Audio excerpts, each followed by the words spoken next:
पुण्याचा हा प्रॉब्लेम आहे.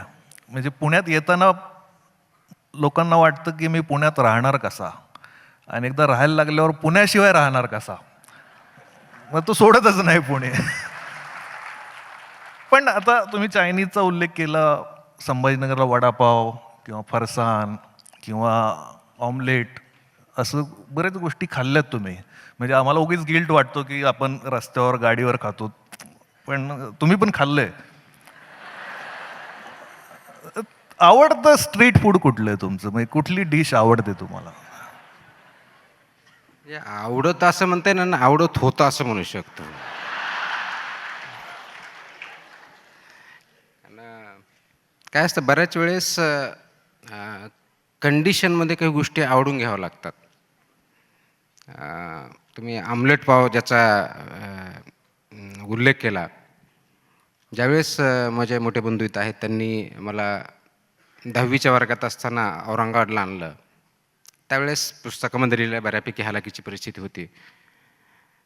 तर स्टार्टिंगला आम्हाला काही ज्याला आपण प्रॉपर जेवण ज्याला म्हणू किंवा मेस हा काय प्रकार नव्हता. कारण घरून आणल्यामुळं त्याचे क्लासेस, त्याचं स्वतःचं, माझा खर्च. मग त्यावेळेस अशी व्यवस्था करण्यात आली होती की तिथं जो बऱ्याच ठिकाणी रस्त्यावरती ऑमलेट पाव असतं, जे संभाजीनगरचे आहेत सध्या, त्यांना कदाचित माहीत असेल. तिथं Apsara talkies, Amba talkies, Anjali talkies हा रोड आहे, आणि त्याच्यासमोर संध्याकाळच्या वेळेस हे भेळ, वडापाव नाही तर आय थिंक भेळ आणि आमलेट ह्या गाड्या लागायच्या. आता त्याच्या अगोदर आमलेट काय प्रकार मला माहीत नव्हता, कारण गावाकडे आमलेट बनवलेलं नव्हतं कधी.